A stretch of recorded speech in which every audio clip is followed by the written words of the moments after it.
Assalamualaikum warahmatullahi wabarakatuh. Perkenalkan, nama saya Lili Amareza Fatriani, nomor BP 18 10 11 52 61 0126. Saya berasal dari kelas Sistem Informasi 3, Fakultas Ilmu Komputer, jurusan Sistem Informasi Universitas Putra Indonesia YPTK Padang. Baiklah, pada video kali ini saya akan menjelaskan tujuan dari pembuatan videonya terlebih dahulu. Di sini saya membuat video untuk memenuhi tugas mata kuliah APSI 2 di bawah bimbingan dosen Ibu Erdisna Eskom Mkom. Pada video kali ini saya akan menjelaskan mengenai digital entrepreneur saya. Yang pertama itu adalah mimpi saya. Saya memiliki usaha tas rajut yang telah saya tekuni selama saya berada pada bangku SMA. Dan sampai saat sekarang ini, saya masih menekuni usaha saya tersebut. Di sini, saya mempunyai keinginan atau mimpi untuk mengembangkan usaha saya ini supaya kedepannya bisa lebih baik lagi dari yang sekarang. Dan saya juga mempunyai mimpi untuk bisa menjadi digital entrepreneur muda yang sukses nantinya dengan memanfaatkan teknologi yang ada pada saat ini. Saya rasa tidak terlalu sulit untuk mewujudkan impian tersebut selagi kita mau berusaha dan yakin akan tekad dan niat yang kita miliki. Kemudian, untuk mewujudkan impian saya ini, saya akan membuat sebuah software yang akan mempermudah pekerjaan saya dalam usaha tas rajut tersebut. Di sini, saya akan membuat sebuah sistem informasi penjualan tas rajut dengan menggunakan aplikasi Java NetBeans. Kemudian ada latar belakang industri 4.0. Industri 4.0 adalah tren di dunia industri yang menggabungkan teknologi otomatisasi dengan teknologi cyber. Istilah industri 4.0 berasal dari sebuah proyek dalam strategi teknologi canggih pemerintahan Jerman yang mengutamakan komputerisasi pabrik. Pada industri 4.0, teknologi manufaktur sudah masuk pada tren otomatisasi dan pertukaran data. Hal tersebut mencakup sistem cyber fisik, Internet of Things, cloud computing, dan cognitive computing. Tren ini telah mengubah banyak bidang kehidupan manusia, termasuk ekonomi, dunia kerja, bahkan gaya hidup. Singkatnya, revolusi industri 4.0 ini menanamkan teknologi cerdas yang dapat terhubung dengan berbagai bidang kehidupan manusia saat ini. Nah, sekarang ini kita sedang berada pada era revolusi 4.0 ini. Jadi, segala bentuk pekerjaan apapun hampir semuanya telah digantikan oleh tenaga mesin atau robot. Ditambahkan lagi dengan keadaan pandemik sekarang, di mana orang-orang tambah yakin untuk memperkerjakan tenaga mesin daripada tenaga manusia, sehingga angka pengangguran menjadi semakin meningkat dan bisa jadi menutup kemungkinan untuk mendapatkan sebuah pekerjaan itu bisa dikatakan hampir tidak mungkin bisa didapatkan, karena mengingat banyaknya pesaing yang ingin mendapatkan pekerjaan juga. Jalan satu-satunya untuk mengatasi ini adalah dengan menciptakan lapangan pekerjaan sendiri tentunya. Kemudian konsep 4C. Yang pertama itu critical thinking, yaitu yang menjadi fondasi seorang entrepreneur dalam menjalankan bisnisnya. Berpikir kritis adalah mempertanyakan apa yang terjadi dengan bisnis untuk mencari akar masalah dan mengembangkan kreativitas seorang entrepreneur. Jadi, di sini terlebih dahulu saya akan mempelajari terlebih dahulu apa yang diinginkan oleh seorang konsumen, sehingga nantinya saya bisa menyesuaikan apa yang harus dilakukan supaya bisa menarik perhatian dari konsumen saya tersebut. Kemudian yang kedua itu ada kreativitas. Inti dari entrepreneur adalah kemampuan untuk menciptakan suatu hal yang baru dan berbeda melalui pemikiran-pemikiran yang kreatif yang dapat bermanfaat bagi orang banyak. Di sini Di sini saya akan memfokuskan pada produk penjualannya, yaitu tas rajut, dan terkhususnya pada penampilan tasnya. Akan dibuat sedemikian rupa, menyesuaikan dengan tren saat ini, dan tetapi dengan tampilan khas rajut tentunya. Kemudian yang ketiga itu ada communication. Hal ini sangat dibutuhkan dalam pengembangan sebuah usaha. Saya akan berusaha semaksimal mungkin untuk bisa berkomunikasi sebaik mungkin dengan pelanggan saya, karena melalui komunikasi inilah kita bisa tahu apa yang dibutuhkan dan diinginkan oleh konsumen itu sendiri. Kemudian yang keempat itu ada kolaborasi. Di sini saya akan bekerja sama dengan ibu-ibu rumah tangga, di mana nanti pada awalnya saya akan mengajarkan terlebih dahulu bagaimana pembuatan dari tas rajut. Kemudian saya juga akan mengajak teman-teman saya yang tidak memiliki aktivitas atau pekerjaan atau bisa dikatakan sebagai pengangguran untuk bekerja sama dengan saya. Nantinya dia akan saya tempatkan pada posisi kasir atau sebagainya. Jadi intinya saya akan berkolaborasi dengan ibu-ibu rumah tangga yang tidak memiliki aktivitas dan hanya duduk bermenung diri di rumah saja, tidak mempunyai pekerjaan, untuk bisa bekerja sama dengan saya sehingga mereka bisa menghabiskan waktu luang mereka. Selain itu, mereka juga bisa mendapatkan penghasilan sendiri walaupun hanya berada di rumah saja. Kemudian keuntungan lain yang bisa mereka dapatkan adalah bisa membuat tas rajut sendiri tentunya. Kemudian yang kedua, Setiap ini saya akan menjelaskan tentang use case diagram dari tas rajut. Adalah use case diagram dari tas rajut ini yang telah saya rancang. Yang pertama, di mana di dalam use case diagram ini terdapat dua orang user, yaitu admin dan pemilik usahanya, di mana masing-masing user dapat login menggunakan username dan password, kemudian logout, mencetak laporan data barang, melihat data barangnya, melihat data penjualan, mencetak laporan data pelanggan, mencetak laporan data penjualan, dan lain sebagainya. Kemudian yang ketiga itu ada skenario use case diagram yang telah saya buat sebelumnya. Yang pertama itu primary actor, yaitu kasir atau admin. Yang kedua secondary actor, pemilik usaha. Description, use case ini menggambarkan kegiatan-kegiatan yang dapat dilakukan berdasarkan hak akses dari para penggunanya. Kemudian ada precondition, di mana pengguna harus memiliki hak akses untuk dapat login ke dalam sistem, yaitu berupa username dan password. Kemudian ada post condition, di mana setiap data yang telah diolah seperti create, read, update, dan delete atau CRUD akan tersimpan dalam database. Kemudian sistem akan menampilkan halaman utama, dan untuk setiap laporan yang dicetak akan diterima oleh pemilik usaha tas rajut ini. Kemudian ada normal skenario-nya. Yang pertama, para aktor melakukan login ke dalam sistem. Yang kedua, setelah sistem mengonfirmasi hak akses aktor, sistem akan menampilkan menu yang sesuai dengan hak akses yang dimiliki para penggunanya. Yang ketiga, setiap pengguna dapat melakukan kegiatan sesuai dengan hak akses yang telah dimiliki.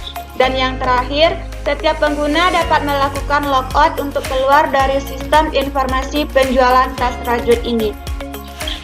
Kemudian yang keempat itu ada kelas diagram, di mana di dalam kelas diagram ini terdapat produk, sistem yang akan mengolah data tersebut, kemudian ada member, ada admin, dan ada sistem pembayarannya. Dan yang kelima itu ada activity diagram. Ada activity diagram registrasi member, di mana di sini nanti member akan diarahkan kepada menu login atau daftar untuk memiliki akun supaya bisa masuk ke dalam sistem penjualan tas rajutnya. Kemudian yang kedua itu ada activity diagram pemasaran produknya, dan yang ketiga ada activity diagram penjualan produk, di mana di sini nanti akan dijelaskan produk-produk apa saja yang ada di dalam sistem. Kemudian ada activity diagram kelola laporan penjualannya. Dan yang keenam itu ada sequence diagram, di mana sequence diagram ini terdapat beberapa macam. Yang pertama sequence diagram registrasi member seperti ini nantinya. Kemudian ada sequence diagram pemasaran produknya. kemudian ada sequence diagram penjualan produk, kemudian yang terakhir itu ada sequence diagram kelola laporan penjualannya. Dan untuk data input atau outputnya, kemudian database yang digunakan itu akan saya jelaskan pada program yang telah saya buat sebelumnya untuk memenuhi impian usaha saya ini. Saya juga telah membuat programnya, nanti saya akan jelaskan. Kemudian ini adalah pengenalan dari sistem informasi yang akan saya buat. Judulnya adalah Sistem Informasi Penjualan Tas Rajut. Nama Lili Amareza Fatriani, nomor BP 18 10 11 52 610126. Kelas Sistem Informasi 3, mata kuliah Opsi 2, dosen pengampu Ibu Erdisna Eskom Mkom. Baiklah, kita langsung saja kepada programnya.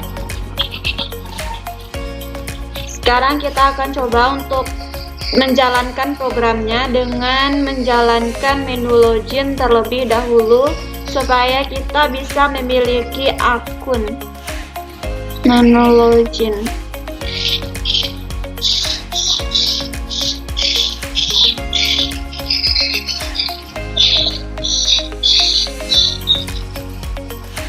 Kita run.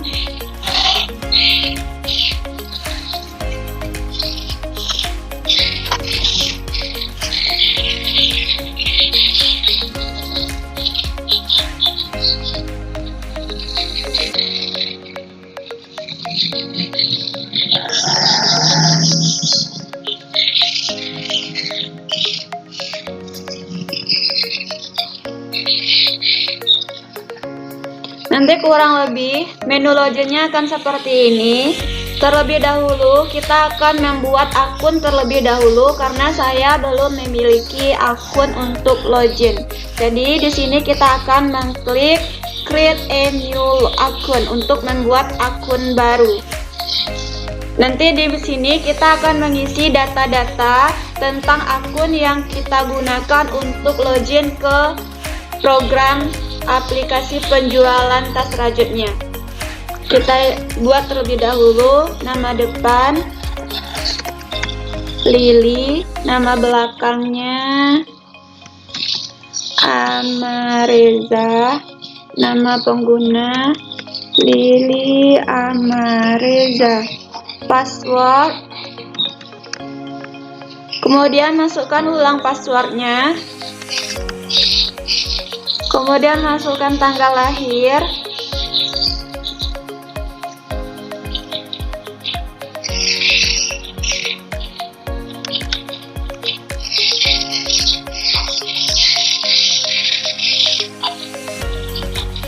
saya lahir pada tanggal 27 Maret 2001, jadi saya buat di sini Maret tanggal 27 2001, alamat yaitu Papan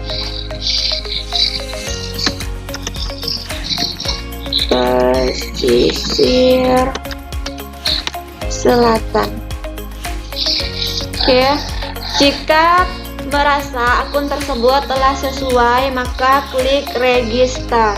Nanti sistem akan meregistrasi akun kita dan jika berhasil, maka akan keluar pesan data berhasil diregistrasi. Kemudian oke. Dan sekarang kita telah memiliki akun, maka kita akan kembali ke menu login dengan mengklik How to Login. Sekarang kita akan login dengan akun yang telah kita buat sebelumnya, yaitu username. Masukkan username-nya Lili Amareza Fatriani, password, kemudian kita klik login. Username dan password salah. Oke. Kenapa di sini username dan passwordnya salah? Karena tadi saya daftar akunnya dengan nama Lili Amareza dan saya login dengan menggunakan Lili Amareza Fatriani. Jadi akun yang saya gunakan tidak ditemukan karena akun tersebut tidak ada di dalam sistem. Oke, kita coba ulang untuk login. Kita ganti username-nya sesuai dengan nama akun yang telah kita buat tadi. Kemudian kita klik login, dan loginnya berhasil karena nama dan passwordnya sesuai dengan akun yang telah kita buat sebelumnya. Kemudian klik OK, dan kita akan diarahkan pada menu program tas rajutnya. Di sini kita akan coba untuk menginputkan terlebih dahulu. Di sini ada data input, ada data laporan, dan di sini ada keluar exit untuk keluar dari program ini. Yang pertama kita akan mencoba untuk input data tasnya. Di sini di input ada input data tas, input data pelanggan, data IOQ, data transaksi penjualan, dan laporannya juga ada data tas, data pelanggan, data analisa IOQ, dan laporan data transaksi penjualan. Oke, yang pertama kita akan mencoba untuk inputkan data tasnya terlebih dahulu. Ini adalah menu untuk input data tasnya, di mana di sini sudah terdapat kode tas, tipe tasnya apa, ukuran tasnya gimana, harga tasnya berapa, dan berapa stok tas tersebut. Kita akan inputkan datanya terlebih dahulu. Kode tasnya kita masukkan 00001, kemudian tipe tasnya ransel, ukurannya besar, harganya 75.000. Kemudian stoknya ada 9. Kita save. Data berhasil disimpan. Jika keluar pesan seperti ini, berarti data kita telah tersimpan di dalam database. Di mana di sini saya menggunakan MySQL dan akan tersimpan. Untuk melihat datanya yang telah tersimpan tersebut, kita akan melihatnya di localhost phpMyAdmin. Di sini sudah saya buat juga tabelnya, ada tabel barang, tabel EOQ, tabel penjualan pelanggan, tabel pelanggan, dan tabel penjualannya. Sudah saya rancang dan sudah saya buat sebelumnya. Jadi sekarang karena kita telah menginputkan satu data tadi, kita akan melihat apakah data tersebut masuk ke dalam database. Jika datanya masuk, berarti program kita berhasil untuk menyimpan data barangnya. Kita lihat terlebih dahulu. Kita jelajahi.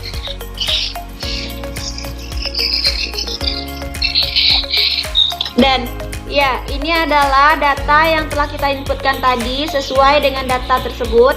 Kode tasnya 00001, tipe tasnya ransel, ukurannya besar, harga 75.000, stoknya 9, dan sesuai dengan data yang telah kita inputkan. Kemudian kita inputkan data yang kedua. Kita clear dulu yang ini. Kita coba inputkan data yang kedua, 00002, dengan tipe tasnya tote bag, ukurannya juga besar, harganya 65.000, harganya 45.000, stoknya 8. Kemudian kita save. Oke, kita masukkan data yang ketiga, 00003, dengan tipe tasnya super bag, ukurannya kecil, harganya 65.000, dengan stoknya 7. Kita save. Oke, clear. Kita masukkan kode yang keempat, 00004, dengan tipe tas kantin bag, ukurannya kita pilih sedang, harga tasnya 50.000,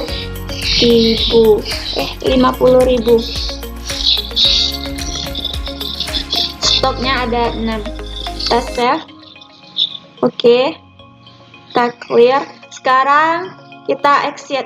Kita akan melihat di database-nya apakah data barang tas tersebut telah tersimpan ke dalam database. Kita klik jelajahi atau lihat, dan datanya sesuai dengan yang kita inputkan tadi. Ada 4 data. kode tasnya 001 sampai 0004 dengan kantin bag sedang, ya sesuai dengan data yang telah kita inputkan tadi. Kemudian kita kembali ke menu programnya. Baiklah, sekarang kita akan inputkan data pelanggan. Input data pelanggan. Ini adalah from input data pelanggannya. Sekarang kita masukkan kode pelanggannya PE001 dengan nama Sera Aprina, nomor HP 081234568790, alamat Tapan Bahasa Ampe Balai. Save, berhasil disimpan. Oke, kita clear. Kita masukkan data yang kedua, PE002 dengan nama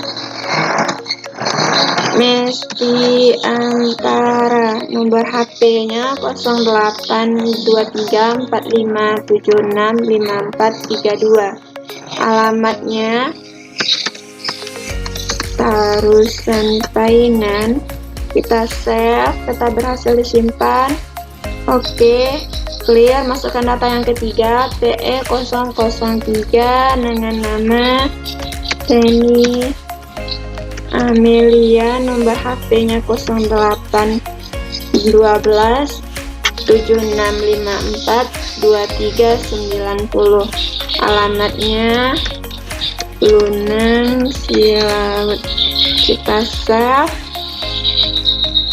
berhasil disimpan. Oke, kita clear. Kemudian kita keluar dari input data pelanggan.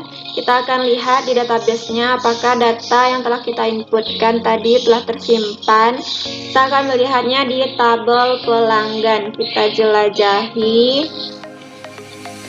Dan data yang telah kita inputkan tadi telah masuk ke dalam database, berarti program untuk data pelanggan kita berhasil. Di sini sudah ada datanya PE001 dengan nama Sera Prima, dan sesuai dengan data yang telah kita inputkan. Kemudian kita kembali ke menu program. Kita coba untuk inputkan data EOQ-nya lagi. Di sini adalah from analisa EOQ tas rajutnya nanti. Di sini kita diminta untuk menginputkan data barang, input EOQ-nya, kemudian hasil EOQ-nya di sini. Kita masukkan kode tasnya 001, tipe tas kantin bag, ukuran sedang, stok akhirnya ada 4, kebutuhan per tahunnya ada 4.000, biaya simpannya 12.000, biaya pesannya 11, kita proses, maka akan didapatkan jumlah pemesanan yang ekonomis per unit itu adalah 7. Pemesanan yang ekonomis per pesannya adalah 21.818.000. Waktu interval pemesanan ekonomis per harinya adalah 0. Kita simpan. Oke, kita clear. Kita coba masukkan data yang kedua, 002 dengan tipe tas kantin bag, ukurannya sedang, stok akhirnya ada 5, kemudian biaya per tahunnya ada 35.000, biaya simpannya ada 13.000, biaya pesannya ada 10, kita proses, kemudian kita simpan, data berhasil disimpan. Oke, kita coba masukkan data yang ketiga, 004, tipe tasnya kantin bag, ukurannya sedang, stok akhirnya ada 3, biaya per tahunnya ada 50.000, biaya simpannya 2.300, biaya pesannya ada 9, kita proses.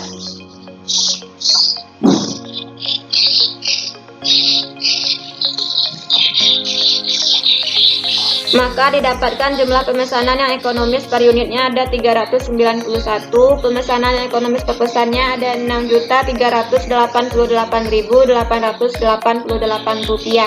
Kemudian waktu interval pemesanan ekonomisnya adalah 0,0 hari. Maka kita simpan. Oke, kita clear. Kita keluar dari from analisa EOQ, kemudian kita cek apakah data yang kita inputkan telah masuk ke dalam database. Kita akan melihatnya di tabel EOQ. Datanya telah masuk dan sesuai dengan data yang telah kita inputkan tadi. Kemudian kita kembali ke menu. Kita akan coba untuk menginputkan data penjualannya lagi. Input data transaksi penjualan. Ini adalah from penjualan tas rajutnya. Kita akan inputkan nomor transaksi NT001, tanggal transaksinya pada tanggal 9 Januari, pilih kode pelanggan PE001, kode tasnya PE001 juga, harganya 75.000, jumlah belinya ada 4, total harga diskon sama total bayar akan kita dapatkan setelah kita mengklik tombol hitung.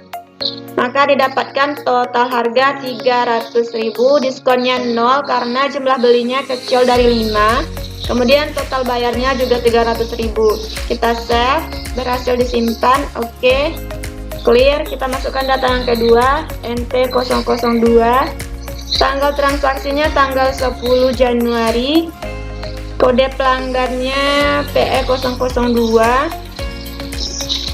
Kode tasnya PE004 dengan harga 50.000, jumlah belinya 7. Hitung, maka didapatkan total harganya 350.000, diskonnya 17.500 dan total bayarnya 332.500. Kita save. Oke. Clear, masukkan data yang ketiga, NT003. Tanggalnya kita juga sama-sama tanggal 10 Januari. Kode pelanggannya PE003, kode tasnya P0002, harganya 45.000, jumlah belinya 9. Kita hitung, maka didapatkan total harganya 405.000, diskonnya 20.250, total bayarnya 384.750. Kita save. Oke. Clear, kita keluar dari from penjualan. Kita lihat di database-nya apakah data tersebut telah tersimpan. Kita akan melihatnya di tabel penjualan. Dan datanya telah tersimpan di sini. Di tabel tersebut ada nomor transaksi, tanggal transaksinya, kode pelanggan, kode tas, harga, jumlah beli, total harga, diskon, total bayarnya sudah ada di sini semuanya. Kemudian kita kembali ke menu. Sekarang kita akan cek laporannya. Di sini ada laporan data tas, laporan data pelanggan, analisa EOQ, dan data transaksi penjualan. Yang pertama kita akan cek laporan data tasnya terlebih dahulu. Ini adalah bentuk laporan data tas yang telah dicetak tersebut. Setelah menekan tombol cetak laporan data tas, maka akan keluar bentuk laporannya seperti ini. Ini adalah bentuk dari laporan data tasnya. Di sini juga sudah ada tanggal kapan laporan tersebut dicetak, yaitu tanggal 9 Januari 2021 pada hari Sabtu. Ini adalah data-data, kode tas dan tipe tas, ukuran tas, harga tas, dan stok sesuai dengan data yang telah kita inputkan tadi. Jadi seperti ini adalah bentuk laporan dari data tasnya. Yang kedua itu ada laporan data pelanggan. Ini adalah bentuk laporan data pelanggannya. Kemudian kita cetak laporan pelanggan. Ini adalah bentuk dari laporan data pelanggannya. Yang ketiga itu ada laporan data analisa EOQ, laporan analisa EOQ-nya. Kita cetak laporan analisa EOQ. Ini adalah bentuk laporan analisa EOQ waktu dicetak. Dan yang terakhir itu adalah laporan data transaksinya. Kita tinggal klik laporan data transaksi penjualan dan nanti akan keluar datanya seperti laporan sebelumnya. Jadi itulah tadi program dari Digital Entrepreneur mengenai tas rajut saya. Kalau ada salah dan kekurangan saya mohon maaf. Saya tutupi saja dengan membaca wassalamualaikum warahmatullahi wabarakatuh.